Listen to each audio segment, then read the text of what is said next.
Guys, this is a live replay. We're about to go live with Mark Webb. Mark is a legend in the UK, actually all over the world, in the BMX world. He really shouldn't need an introduction. He's been killing it forever. Probably first heard of Mark Webb around 2004 is when I became aware of him. But I do remember seeing him in old props videos and stuff like that even before then, so probably about 2002. But we're about to link up right now, so here we go. Here we go. We're connecting right now. What's going on, man? Yo, how are you, James? Yo, I'm stoked. Yeah, man, I'm stoked we made this happen, man. I wanted to talk to you for a while, so this is awesome. Yeah, it's cool.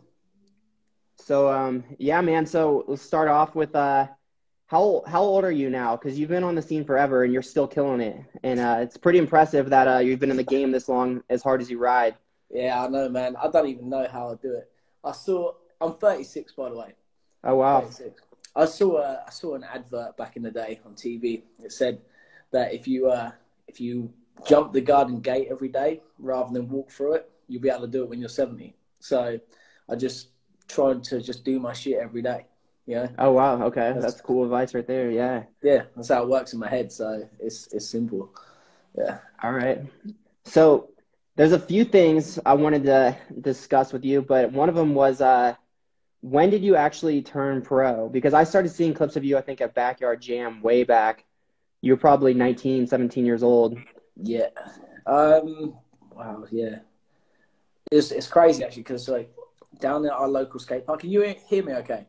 Yeah, can you hear me? Yeah, cool. Good. Down at our local skate park, we had our, like, you had your, like, sort of amateur, and then you have, like, B group, and then pro. Okay. You know, like, and basically I was riding B group, and then, like, kind of did pro and did good in pro as well. But then when it comes to Backyard Jam, it was like, I didn't think I was pro on that level, you know? Okay. So, like, my first Backyard Jam, I think was Telford, the first one in the UK. First one of the new lot of Backyard Jams, you know? And I rode the amateur in it. And, like, a lot of people, like, you know, would give me crap about it. Like, oh, you shouldn't be an amateur. I was like... Oh, they're saying you're sandbagging at the time. Yeah. But, like, yeah, okay. I mean, I think I was, like, way down low in the grid anyway. Like, I didn't really do well there. So I was thinking to myself, well, I don't feel like I was sandbagging, you know what I mean? So Ben Hennon was actually at the time, because he hadn't really, like, been seen around or whatever, he was also in the amateur, and he was incredible. Like, he was so good back then. Oh, yeah, he's amazing. Yeah, so, yeah, I don't know. I think I fitted the category, like, fairly at the time. So, and then right after that, obviously, because of the little bit of, you know, sort of, like, the few things that people said to me hurt my feelings, because I'm sensitive, like, and I was like, it's understandable. I'm riding pro from now on, you know, so I rode pro.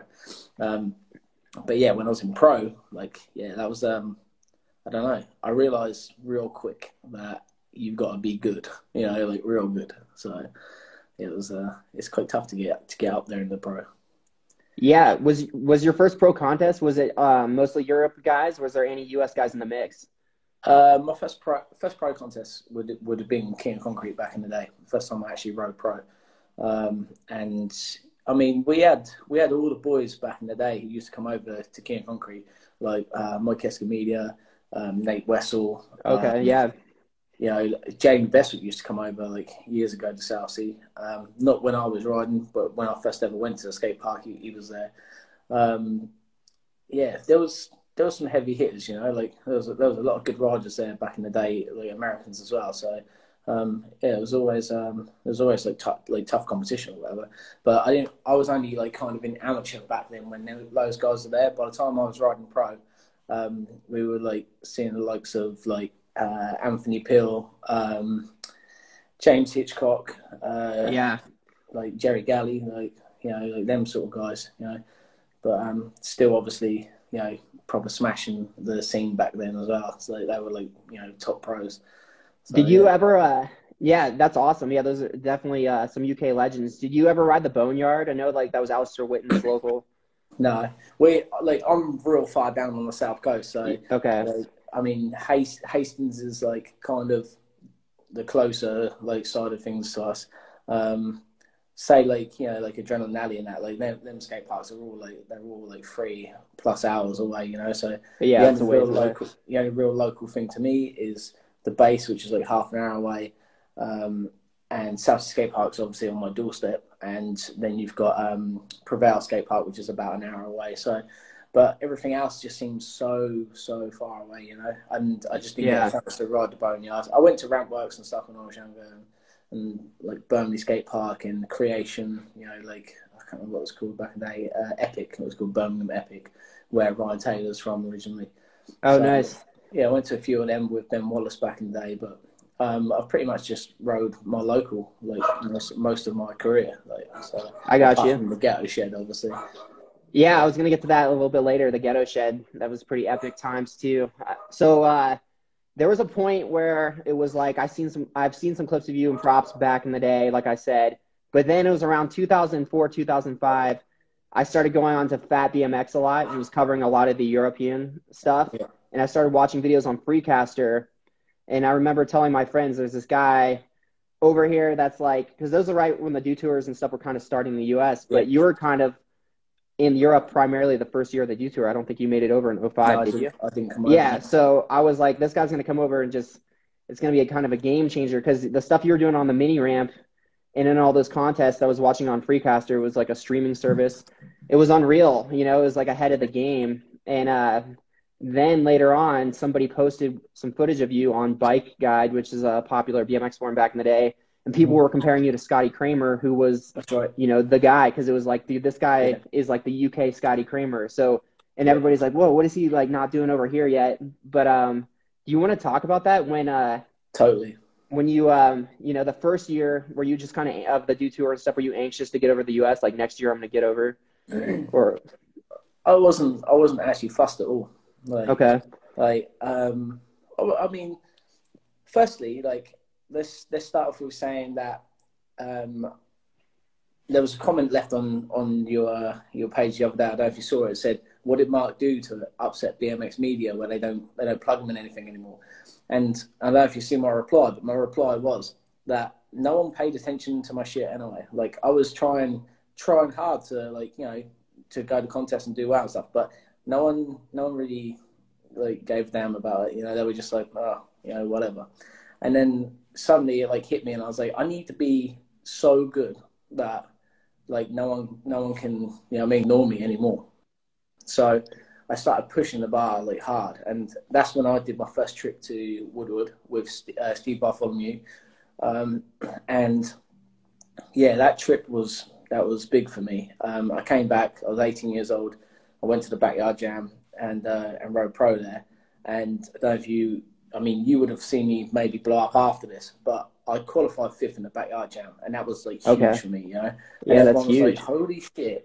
Yeah, like, and the thing is, my run back then was probably good enough to qualify first, but I was still stoked to be in 5th, you know? And I was thinking, okay, I'm not getting the love, you know what I mean, that I thought I would, like, for riding that hard.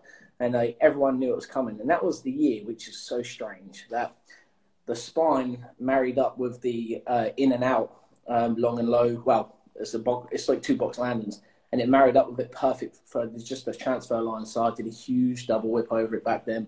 And overnight, Backyard Jam decided they were going to change the course around.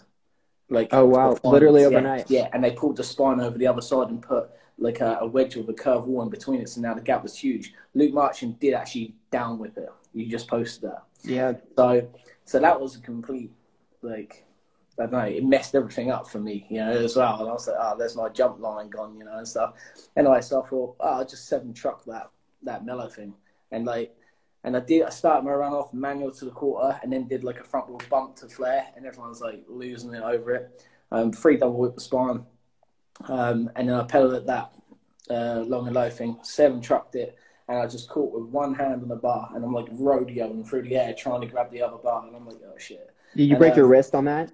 No, I jumped off, and I snapped my fib in my foot. Like, oh, that's right. Shattered the bottom of my foot, and that was like, that was a long journey for me. That was after that. It was like big surgery, trying to put my foot back together. It's never been the same. Like it will never be the same. And I've had From that crash. Yeah, I've had 2 more surgeries on that foot to try and get my toes to work, which just don't work. So after that, it was like a long road back, and that's when you would have like then seen me after that, because when I came back, I was so like just determined and motivated. I was like, I'd kind of been through something that had taken the edge off of like the fear of like, well, this is pretty much the worst, worst that can happen, because it was really graphic. The bone come out the inside of my leg and everything, it was quite a gnarly old crash, and so yeah, that's when we get to like what the original question was.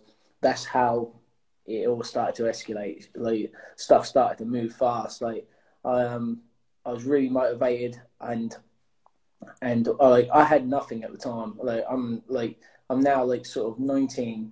We was living at home, me and my 3 sisters, no parents. All my 3 sisters were younger than me, with just no money, nothing. We were done, really, and I was like, I didn't know what to do, and I get this phone call, man, and it was just like, it was a moment. This old piece of crap Motorola flip phone, it's ringing.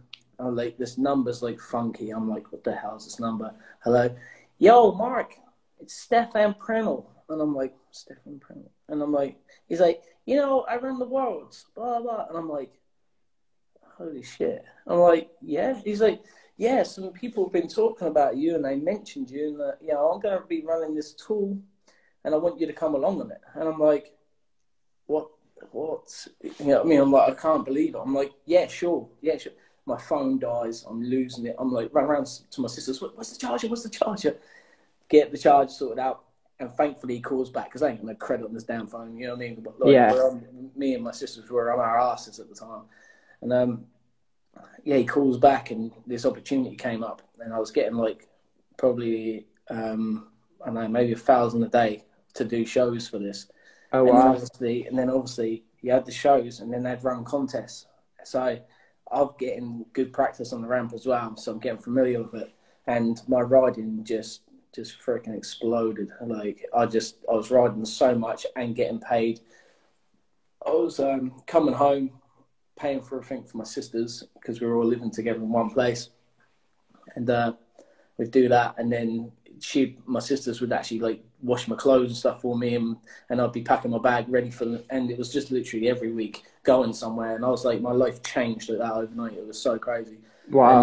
And that's when everything started to really pick up with the Brawn thing, and I went and won the first series of the Brawn Cruiser Tour Mini Ramp World Champion that they run, and I won that car, that Suzuki Jimny. And then we did the second year, and then obviously I got invited to X Games and everything. And then we were at the Worlds, and I'd had a terrible journey with the Relentless road trip at the time, where I'd gone to one of the Brawn stops. My bike got lost with British Airways. Oh no! On the way back, they're like Terminal 5's backed up. There's about 2,000 pieces of luggage missing. You're probably not going to get your bike for some time, and I didn't get to do the show there. I got ill there. It was bad. So when I got back, when I needed to meet these guys on this tour for a week, like leading up to the Worlds or the Brawn Mini Ramp Championship, and I have to put a new bike together. So Carlo Griggs at IMG, he hooked us up with like a frame and stuff, and and we basically put a bike together. Then the bike just wasn't my bike though, Yeah, I understand. Everything was just like, and then no sooner get this bike together, and then I go on to this road trip and ride some skate parks that I'm not familiar with. Barely any riding really, mostly traveling, and then straight out to the Worlds like 4 days later. And get to the Worlds, and I'm like, I know everybody's expecting this Cork 9, and I've not even done it on this bike. Yeah, that's one thing I was going to talk about. Yeah. So, do you want me to keep going? No, you're good. I'm sorry. I didn't mean to interrupt you. I was just getting cool. That Cork cool. 9. Don't know if you want to get to certain points at certain times, or you just want to just No, I shouldn't have even said anything. But yeah, if you guys don't know, one of the first Cork 9s I've ever seen, besides George Jouvel at Woodward, I think you did yours first. It was at that Worlds contest, and it was before anybody was really doing them. So go on. Sorry to interrupt. I got mad respect for your knowledge, because Thanks. like nobody would even remember like George doing that, and yeah, I do. I remember him busting out on vert massive. You know, like Amazing. he's a good guy. I like that guy. Yeah, so yeah, I kind of nailed that one first, but everybody was like waiting to see that at the Worlds this particular year on the Braun Cruise Tour, and I was kind of like, I don't know if I'm going to do it. I'll do my first run, and I'm just a little bit off peak that day. It's not really coming together very well. I'm thinking, are we going to make this happen? And I did this. I dropped in for my second run. I whipped a manual across the sub box, and I dropped the manual, and I should have stopped there. You know, it should have been like, it's not on today, you know. But me, being me, I'm a crowd pleaser. I know they wanted it, so I dropped in. I threw up the spine as high as I could, landed as smooth as I could, and then just wrenched it off the lip. And on the way off the lip, I heard my tyre screech, like actually jackknifed on the lip. You know, Oh God! And it screeched. And the second I took off, I was like, "Yeah, you're done." You know what I mean? So I landed under rotated sideways, pretty much flat bottom. I put my arm down, but my head followed in, and I headbutted my forearm. I snapped both radial bones in the forearm, and I've got like a big scar and a plate in my arm and stuff, which thankfully Suzuki was covering everything for me at the time. Never really like sort of made the team like as such like properly, but they were just like, they had a sticker on the helmet, and they were just like, "You want to take care of you," and that surgery was 7,000 euros. Oh wow! They paid for it, you know, so, and the hospital and everything. So I was real grateful for that. They put at that point, I've cost them 7,000 euros. They probably just went, "Okay, he spent the budget. See you later." You know, like I don't know, because like, you know, we didn't have that connection again after, but it was still. I was really grateful for it. You know, it got me out of trouble. Oh, that's huge. Yeah. So, but yeah, and that's when the Cork 9 went wrong, and I've not really done the same ever since. You know, I was definitely put off of that one. I've done a mix of like 5 flares and sort of Cork 9s and stuff, but I really got into just spinning normal 9s and doing it like that, because I was less likely to get, you know, caught out on the lip again. So I've got such a crazy variety on the way I spin. I can spin dead flat upright, or get the cork going, or in between, you know. So yeah, that's interesting, because Daniel Dare said once he learned cork 7s, he was doing regular 7s and cork 7s for a while, but eventually he said the corks replaced the regular ones. They do naturally replace it. Like, you just start to go more cork all the time. But if you watch me when I decide that I'm going to do a 7 truck tuck, it'll be a completely different 7. And like, you know, I just my 7s change with the variety of move. Like, even if I do a 7 whip, it's completely flat. You know, it's not corked at all. So yeah, I don't know. I've got a great variety on how I can spin. So I'm quite blessed with that one. Yeah, that's awesome. Yeah, so, you know, you had the new school front flips, you know, before a lot of people too. You had you're doing the new ones we snap. And so where were you learning all these tricks? You know, because you didn't have Woodward. You know, you were so far. Yeah. I just want to know. I mean, I know you weren't scared to send it on the wood, but I want to know how you were, you know, learning all this stuff and progressing, keeping up with, you know, or pushing the sport even back then. Okay, so basically when Corby opened, before Corby opened, there was a foam pit in a place called Skaterum, which is where they did the Dave Mirra Memorial Jam. Okay. And for a part of the year, he sets a foam pit up with the box lip, because it's such a small skate park. And then for part of the year, it was a jump box. So me and Wallace used to go out there and hire it out for a day, and just session everything that we wanted to get done in that foam pit that day. And cool. that's our practice. That was it. Like, and actually, then, I've seen you ride that foam pit. You did a double backflip 360 into it way back in the day. You were trying them into that foam pit. probably, Is that same one? Yeah. I've seen clips of that. So yeah, so we were messing around doing all that stuff, and then Corby opened, and me and Wallace I knocked up this little quarter pipe that 414 skate parks. They have all their spare stuff at Corby, because it's kind of like their ground where they build all the ramps. And I said, "Oh, can I use these transitions?" And there I am cutting up their wood and stuff. and I Oh, make wow. this narrow quarter pipe that fit like down the side of the foam pit, and then I start doing the cork 9, and that's when that started happening. There was no resi for it. So, we chuck a bit of plywood in the sort of foam, Brett Benasawi style back in the day. Yeah. And do it like that, land on a piece of plywood. We did double flips onto plywood in the foam, so sketchy. Like, if you came short, you'd hang up on the edge of the plywood. Oh, God. Like, we just do a lot of crazy stuff, like, I think after that, it was pretty much just straight send it, like we'd be at a contest and go, I think I might do this.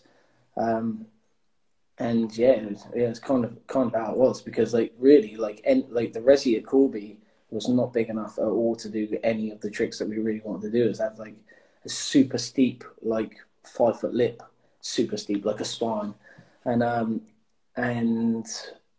it was like a short deck, but still wasn't short enough to really clear off that lip when you did something big. So it was so sketchy. And me and Wallace did a lot of our first worldies, just straight over a box jump in a contest without even really getting much practice. When was it? I might do this. When was the last time you did it? 4 months ago in the foam pit when we went up to Corby on that day trip. And it's like, now we're at a contest, we're just going to send it. And Matt Priest even did the same thing. We had this incredible year, all of us, me, Wallace, Matt Priest. This is like one of my favourite stories if you want to hear it. So, yeah, I'm down. Let's hear it. So, okay. Oh man, I've got a story for you, I tell you. That's what we're here for, I've got a story for you, okay? So it's, I think, 2006, and we get invited to Feast, me and Wallace. So we go out to Feast, Montpellier. We turn up there, and we go to registration, and the guy's just like, you need to pay. I was like, dude, you said come over and ride the event. You didn't say nothing about paying.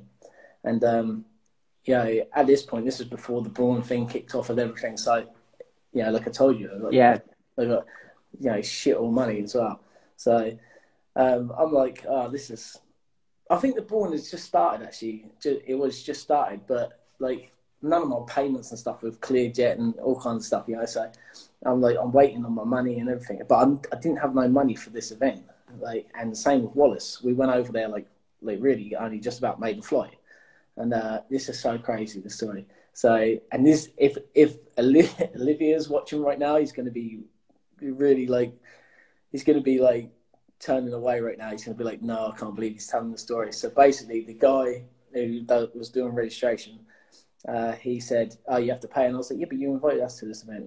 And he's like, yeah, I know. And we saw Mirror walk up and get his bands. And I went, what about that guy? And he went, come on, man, that's Dave Mirror. I went, I'm going to beat him this weekend.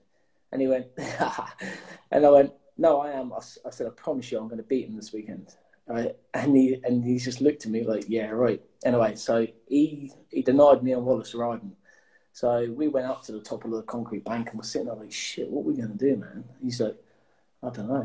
I was like, and all of a sudden, some guy, some bald-headed guy with a camera doing some interviews, he's like, Maek Webb. I'm like, okay. Comes over, he's like, hey, we really want to make an interview with you, blah, blah, blah. And I was like, I can't really, man. I said, it's not cool to do an interview here. I said, because I'm not actually riding the event. You don't ride? He's going crazy. He's lost his mind. Hey, Olivia, what is the problem? This is Maek Webb, blah, blah, blah. And he freaked out. And just like that, we had our wristbands and we were in the contest. And we ride this contest. We go ride mini ramp. The weather was beautiful. It was such a cool place. Really amazing, scenery and that. The mini ramp was on the water. It was cool. And I absolutely smashed that mini ramp to pieces. A flare 5-tap whip in, a double whip manual barring on the sub. Wow. And then did a whole set of flare X up, straight to flare turn down, straight to flare in the hand. I think it was at the time. Double whip tap, ice fakey whip, all of that, And I was just killing it. And I thought, you know what, I'm just going to do it. I'm doing the Cork 9, and this would be the first time that I took it to Wood. because what I actually built down South Sea was some plywood with a mattress under it and bolted it together with more plywood and made a jersey. And that's the only place I had done it. So no one's seen this yet. I drop it and everyone's just lose their mind over it. And now after that I was buzzing. So I'm like, right, let's go right Park. We go over to Park and Wallace didn't do anything on the minaret spine really. Just did, his basic stuff. But when we got to the Park, Wallace was like, I think I'm going to do 3 double downward. He's like, I'm just going to send it. I was like, you send that, I'll send a 3 triple whip. And he's like, yeah. I was like, yeah, let's do it. And it was literally that simple, He 3 double down with the box, and we're in the same group in the finals. I had a vert wall and pedaled my ass off at this. What I look at now, I think that's a driveway, not a jump box. It's such a mellow lip with a bank landing. Hoon that thing round, legs up in the air, like trying to make it weightless as I could, get the head tube nice and steep. Yeah, 3 triple whip, rolls away, so sketchy, man. Alessandro Barbero's just lost his mind. He's jumping all over me. Everybody just swarms me. Proper, true, BMX, style, like the cool element of BMX, when the crowd, when all your buddies running into the course and jump on you and celebrate for you, everyone happy for you. And it was just a moment, And like I said about Matt Priest, we're over in dirt. He's like, do you reckon I should try a front flip over the last one? Absolutely, mate. Just hold on and go for it. He goes, do you reckon it'll be all right? I said, the way you clear most of the foam pit, you're going to land perfect. He did the sweetest front flip you ever seen. Wow. It was just incredible. And he's never even took it to a resi or anything. Just straight out to dirt. Yeah, and we dominated that weekend. We absolutely smashed it like the Brits. And, at the time, we kind of it was a bit of a mad one because we saw Mirror walking in with Dares and Spinner, and we were like, holy shit, these are big boys, And this would have been 2007, correct? Around 2007? I think it was 2006. I think 2007 was where everything went bad for me when I broke my arm at the Wells and stuff.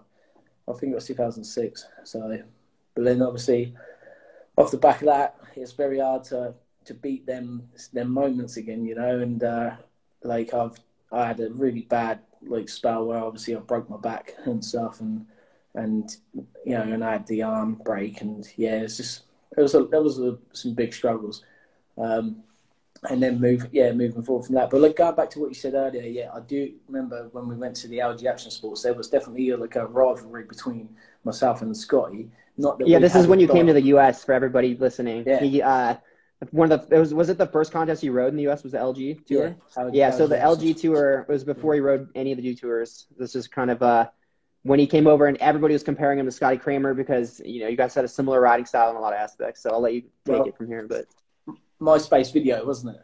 Yep. Me and Scotty both on our MySpace videos. We're putting up clips. We're on different sides of the world, and exactly. We're putting up the same shit. And we nowadays there's no way of seeing this already. There was nowhere to watch this stuff, and somehow we're putting up the same videos, and everyone's like, "What the hell is going on here?" Like these two guys, flare taps and all that stuff. Both of you guys are doing them at the same time.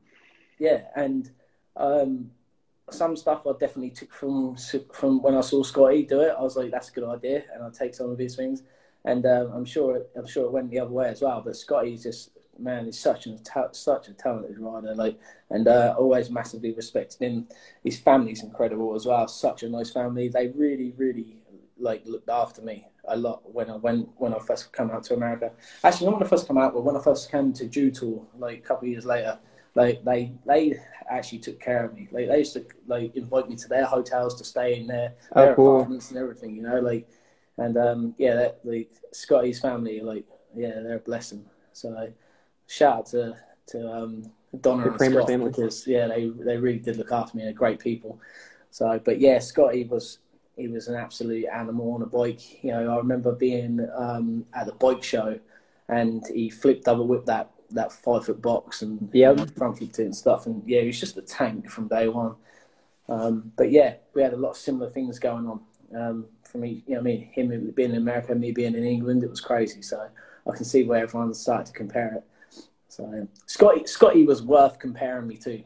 Yeah, it's a huge. I don't know. I'm not too sure where the Harry Mayne thing came from. How anyone could compare me to Harry Mayne, because apart It's from because you're from the tattoos, same place. The U.S. apart people from just lump tattoos, you together.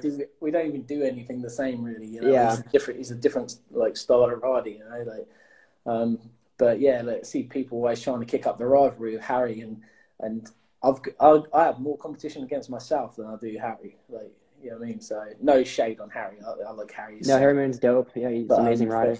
But we're different. We're different, like breed, really. So there's definitely no comparison there. So, but yeah, it's been mad, like So the LG tour, yeah. No, so I didn't mean, yeah. So LG tour, how'd that go? Because you got a lot of media coverage on some of the online videos, but I don't know what you ended up placing in that. Were you able to? I didn't do good. I'm just not. I wasn't ready for America and the like the rule book. You know, like crap, like tumbling over and then like your run being like completely done just didn't make any sense to me. Like I was thinking to myself, so if I do 10 weldies and then fall off an oppo flare, like I get 10th place. Yeah. You know what I mean? Like how does that work? You know, like BMX has always, in my eyes, been about what you can do, not what you didn't do.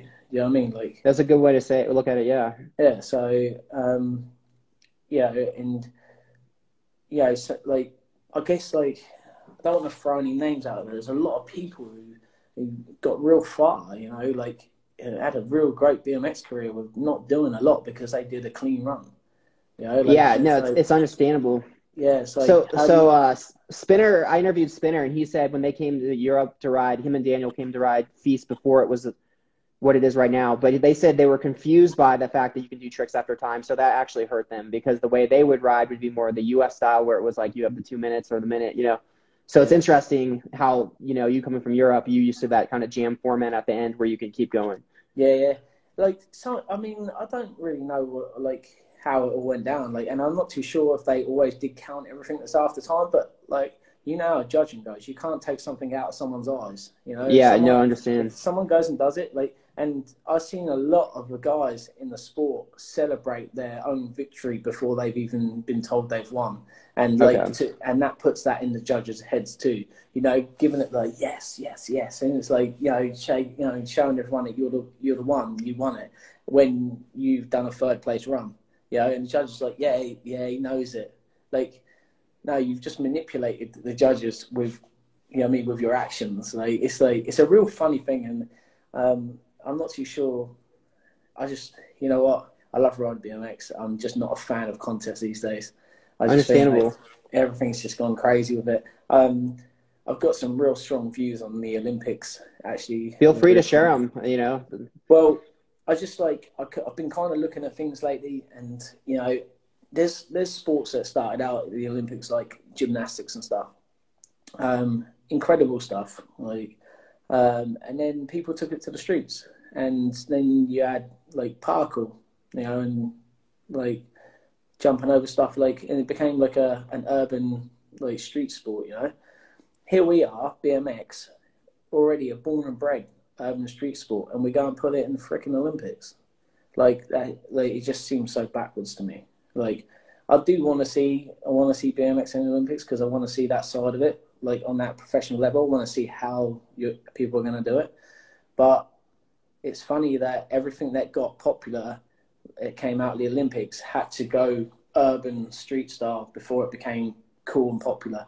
And here we are, putting BMX back into like a boring ass category, if you like. You know, it's cool the way we got it. Like, so I don't really understand, like, where it's going to go. I can't see a future off the back of the Olympics. About a year ago, I thought it might be a good idea because it brings obviously more sponsors, but it won't ever bring more sponsors to the right sort of people. But it will make BMX bigger because obviously, you know, it's advertised, and, like, you know, your nan and granddad, they're going to sit there and watch it with the kids, and you know, see that they could be in the Olympics, and then they're obviously going to be like, oh yeah, why don't you ride bikes? You could be in the Olympics, you know. But yeah, it's made it very dry and very boring. You know what I mean? Like, I miss the good old days. Like, that's why I love your page so much. Like, I appreciate it. When you put that clip up of Taj doing the alley grind, it really, like, triggered me. I thought, yeah, I remember why I love BMX. I think you should get some stuff with Ruben up for sure. Yeah, absolutely. Yeah, Ruben and Joe Rich as well, and Wessel. Yeah, but yeah, I don't know. Even seeing the backyard jam with Luke Marchand down whipping that gap. You know what I mean? Like, it's crazy. Like, somebody commented, you don't see people sprint across a course anymore like that anymore. And it's kind of true. Not knocking on anybody, but yeah, it's crazy. Yeah, it's totally true. Like BMX is like really has like kind of lost like what it was about at the moment, I think. So hopefully it will all come back. Hopefully it will do a full circle and it will be cool again, like, but right now it's real tough, I think like the death of printed magazines really took a toll on BMX as well, so yeah, I don't know. I know one thing for sure. In the Olympics, we're not going to see no tire taps or manual rolls. You know what I mean? Yeah. No ice pick grinds, no big foof news on sub boxes. It's just not going to happen. It's going to be all like flips and spins. So, and I think it's definitely good. It's like that's making it bland already. So I like to see people mix it up and do some cool stuff. So. Yeah, I know a lot of people are concerned that like the general public's not going to get the perception of BMX from. They're going to think that is the only thing BMX is about is what they're going to see on the Olympics. So.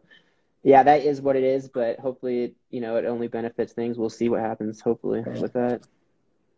Yeah, so you said you might be done riding contests, or you're just kind of over contests, or I don't want to put words in your mouth, but yeah, if something comes up and I fancy it, I'll be up for it. But Jamie just asked me the other day. Jamie Bessett called me, and I mean I've got some views on this too. He said to me, he's like, Mark, are you interested in riding a park contest, like I think it was like next week or whatever back then, and obviously I've just had a bit of knee injury again, so I'm taking it easy. But I was like kind of keen. I was like, yeah, maybe. I was like, what park is it? He said Corby. I was like, Corby. He said, yeah. I was like, okay, who's putting the event on? British Cycling. Okay, so British Cycling are putting an event on, and they want to invite pro riders from everywhere, like in the UK, which have been in lockdown for a freaking year, and not rode any real skate parks. I've been riding a crappy ass 3 foot, like 4 foot wide volcano spine up at a local skate park with glass all over it. But the whole lot of the British cycling team have been riding Corby every day. So, like, how do you justify that being fair? Like at this point in time, like it just feels like it's set up to make everybody else fail. So, British Cycling, they are the team that are being supported, and you can prove that they're the team, they're the best guys you've got. There's no way for anyone to actually even compete against them right now because they've been riding the facility that you want to run the event at, and nobody else has had that luxury. So I was really taken back by it. I felt a bit offended. I was just a bit like, well, I don't really like that. Like, I think everybody should have a decent chance, being involved in this stuff. And, when they've only had their riders in their training and then they invite everyone to a contest, it's almost like it's been set up for everyone to fail. And, it got my back up. I can't lie. I was a bit like, I think it's wrong, I think everyone deserves a fair shot, Yeah, that's understandable. I mean, that's interesting for sure. Yeah. I'm sharing a lot of my heart here. No, it's all good, man. This is awesome. I mean, yeah, it's dope, man. I think this is what a lot of people lack, and BMX is hearing, the real perspectives of stuff. So it's really cool to hear this stuff, Yeah, I'm not worried about it because I was involved in the GB thing, and they was all about it. Unfortunately, I had some real struggles with my mental health at the time, and I couldn't get my head together. Thank God I'm on the other side of it now, and good, I feel healthy and I feel good, and and I want to do things again and just motivate people and just try and do some cool stuff. I'm so grateful to be out the other side because I was in a really dark place for a while. So I kind of, because of that, I've had to let that slide, and I didn't really see eye to eye with Rich, who was running it at the time. So that's, I don't mind sharing my views on this now because I'm not interested in being a part of it anymore. Do you know what I mean? Like, if they came to me and said, you know what, do you want to coach? I'd be like, yeah, you know what, I could tell people how they need to win. Do you know what I mean? Like, I could do that. I could coach on or something, but I'm not interested in being part of the team anymore. Do you know what I mean? Because I'm not liking how it's run. more than anything. So plus I just want to do tech shit. You know what I mean? Yeah, you like your stuff. Yeah. Yeah. So yeah, your edits and stuff like that too. I mean, you had a great contest history. You still, on top of all that, but so you started filming edits, like the Webby show and all that stuff. I mean, that stuff went pretty viral. Did that, do you have anything else planned in the works? Do you think maybe do another edit when this lockdown stuff is over? Because I know it's hard to say right now, but yeah. Well, put it this way, like I've got a bunch of people just saying to me, just leave it. Like don't hurt yourself anymore, because I've got a serious list of injuries, like a bad list of injuries, and some of them are like really ruining my day-to-day life now. I'm struggling to walk for the first 20 minutes in the morning. My right ankle is just seized solid, and my toes don't work. My right knee, obviously, no crucial ligament anymore, and it wobbles all over the show. So yeah, it's had a pretty profound effect on the old body. So yeah, I don't know. I can't stop riding because I love it so much. Like it's like a freedom that you can't get anywhere else. I mean, obviously I'm really into my race cars and the drifting and stuff like that, but it's just not the same. It's not the same thing, It's a different thing. It's a different awesome passion and love I got, but it doesn't give you the same thing. Like I remember I chatting to Mirror, and he was just like, "It's nothing better than going to the skate park," he said, "and just smashing it for a couple of hours, and just feeling like, yeah, I just ripped this park to pieces." He goes, "You know what I'm saying?" I was like, "Yeah, I know exactly what you're saying," because it gives you a sense of satisfaction, and yeah, the satisfaction is pretty much what drives you like all the way through. It makes you want to go back for it. It's like because you feel really achieved after, and you don't have to do that like to film something or anything like that. It's just going to the park and absolutely smashing it, and maybe even coming out there and going, "Hang on a minute, I didn't even crash today, not once. That's awesome. Didn't slide out on anything. I pulled everything I did today." And yeah, you get like a proper overwhelmed feeling, and you sleep good that night. So I don't think I'll ever be able to stop riding, but a lot of people are telling me to just chill out with the whole like going nuts on doing videos or contests and stuff. And the contest thing, I don't need the pressure anymore, to be honest with you. Like the last thing that I did with contests would have been the dirt contest. Yeah, I was going to bring that up. You won the Worlds, which is crazy for dirt, because typically people don't associate you with dirt. I mean, I know you could ride obviously anything, but it's cool to see that, Yeah, it was mad. Like I just I showed up there. The park didn't really feel it. I felt like, because obviously Cologne are under like a bit of struggle with budget these days.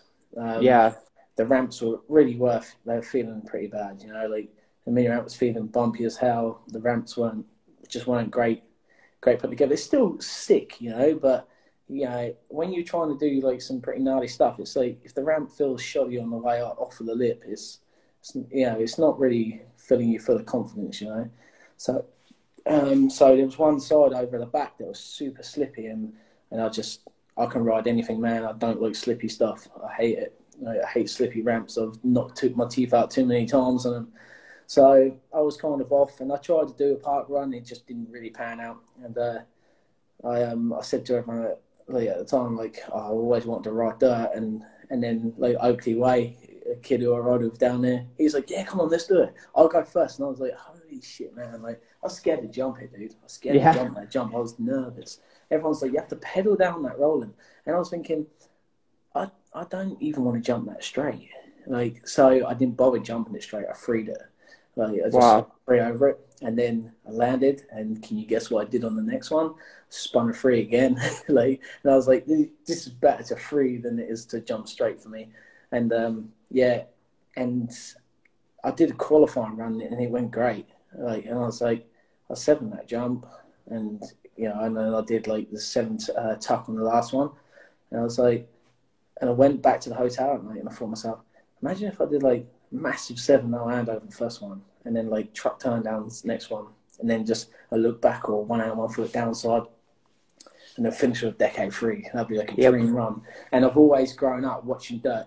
You remember back in the day when everyone used to sing that tune for Taj when he dropped in, and he used to do like that one hand, no foot down whip and Yeah. stuff like that. And I've always been buzzing about dirt ever since seeing all that back in the day, but I never had dirt to ride. And I just thought, you know what, I'm just going to tick something off of my little box list there. You know what I mean? Like I'm just going to go and smash the dirt today. And I was really up for it.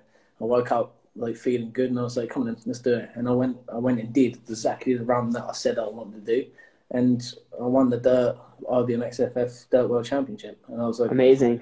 I don't ride dirt, and I'm dirt world champion. So it was a dream come true for me. So yeah, I felt well achieved. You know what I mean? It was like, Yeah, I mean, everything was flawless in that run. You know, that decade 7 or decade 3 to decade. Amazing. Yeah. yeah. I think we're gonna run out at the hour mark. We're about 5 minutes till, but I'm sure you got another story. But I wanted to ask you about in the Webby show. There was a lot of debate. I remember people talking about when you did a 360 front flip, and people were like, "No, it's a cash roll." What was that? Speaking of how you can spin all these different ways. That's a 360 front flip. That's what I was saying too. I was on that side of it. I was just in between like the cash roll thing at the time. But I definitely like turned and bucked my front wheel into the top of the ramp and then pull over. It started out way more 360 front flip, but then I started to start off like a free front flip, and then I'd get this little pop where I could pull my body in and come backwards. So it was kind of in between. I take off like a free front flip. I don't take off like a cash roll, but I finish like a cash roll. So that's crazy. That's how it was. But because Daniel Dares learned cash rolls by doing 360 front flips in the phone. Basically. What was your favorite trick that I did in Webby Show 3? I think that 360 front flip was pretty sick just because I've never really seen one. But you know, the double or I liked all the 360 or the 180 downside whip to tap the downside whip over the spine and stuff. Do you know what my favorite trick was? What is it? Over toothpick up whip, my favorite. Oh yeah, that's sick. Over the double coping spine, that was super dope. That was my favorite one. So, how many of those have you done? Yeah, that trick's really amazing. I think a lot of people overlook that. You know, I crashed 30 of them that day trying to do it, and it was like horrible crashes, landing right face first on the bike. So, but covered in blood. But anyway, what about your double flare? To answer your question, before I'm probably going to do a Webby Show 4. I think it's because I'm just going to take my time with it. So you'll see it. Amazing. Yeah, I think everybody will be stoked on that. You know, there's a lot of people in the comments. What about your double flare you did at the end of, I forget which Webby show it was, but people were saying it was a flare to, you know, you did it differently than other people. Some people are like, he almost snaps a front flip on the second rotation. It's a flare to front flip. That's what it looks like. I open up flare, I come around and I press my brake and tuck in. Me and Bestwick spoke about it time ago, like 15, 20 years ago maybe. And and then I went and did it. The clip's cut short, my top back wheel blows up. I skid down the landing to a halt. Everyone's like, "Oh, why'd you cut the clip?" I'm like, "Because my wheel blows up and I skid and stop." You know, so. But would have been cool for it to just roll away perfect, but it was still gnarly. I mean, that trick was pretty crazy. My wheel bent in half, and just skidded down, But yeah, it was sick. It's good times. So yeah, no, we got about five minutes. But yeah, anyway, you came over the. You know, how'd you feel about the Dew Tours? I know you you got third was your best placing in one? Yeah, third in the end. Dew Tour was brilliant. I loved it. It was a good adventure, and it took a couple of years before I could adapt to what I said about the rule book, But eventually, it kind of got it. But I will say, massive shout out to Coco Zarita. That guy taught me the way, man. He taught me the way, and he also taught me so much stuff about life. He's really humble. He just said to me, he said, "Listen," he said, everybody starts out at 100. He goes, and every trick you do knocks your percentage down every time. He said, so you need to find out what you can do where it knocks your percentage down, where you can recover and bring your percentage back up. Interesting. Energy and stuff. And he really did sum it up for me, because he said to me, he goes, you'll drop in. He goes, and you'll do bang, bang, bang, bang, bang. He goes, and then you're done because you lose all your speed and everything. And I was like, yeah, you're right. And he taught me through it. And before you know it, I was flowing some runs in Dew Tours, maybe taking some really funky lines compared to everyone else. Everyone's like, well, how do you hit that? And I'm like, I don't know what's going on in my head, But yeah, shout out Coco Zarita. Cheeky Dog always told me, swim like a dolphin, bite like a shark. So he's good. He's a good guy. He's an amazing rider. I met him way back when he first came here. He was doing shows for Mongoose. He wasn't even on the team. Yeah. He was just doing shows at the Gravity Games, so he wasn't even riding the event. So pretty cool dude. Yeah, that's awesome. Yeah, so we got Webby Show 4 to look forward to. And Yep. are you still riding for Vans UK, right? Vans. I'm just on like flow with them now. That's awesome. Fist Handwear are hooking me out with gloves, and they want to do another signature set of gloves, which I'm really stoked on. Total BMX, obviously, been doing it forever, and probably will see another upgrade again with the TWS frame. New colours and stuff will be definitely coming out. So Total's really flying. It's going well. Yeah, everything's grand, man. Like, You can't forget Red Bull. I know you got on Red Bull for about a edit there this year. it was just it's just a joke. No, I know, it was funny. But it was good. It was a good laugh. Like, and it is a dream. It's always a dream, isn't it? Imagine riding Red Bull would be great, wouldn't it? So I just thought, I'm going to do something different today, and I like the edit on the Murat spine. It was cool. So that was fun. So yeah, man. Well, we can go on for hours, man. This is amazing, but I would love to do another one of these with you sometimes. I know you got more stories, but we'll have to make it happen. For it, man. I've got many more stories. I'm not just saying that. We'll definitely have to do another one because this is too good. Unfortunately, Instagram cuts these lives off at an hour, so we'll probably wrap this up and keep killing it. I think more people are inspired by you than you realize. So yeah, man, it's awesome. You're still riding and pushing it, and you're just on top of it, dude. We appreciate everything you do. So cheers, thanks. James. Thanks talk to you later. Viewers as well. Keep it real. Yeah, shout out to everybody here. All right, I'll talk to you guys later. Bye, Okay, Mark. James. Later.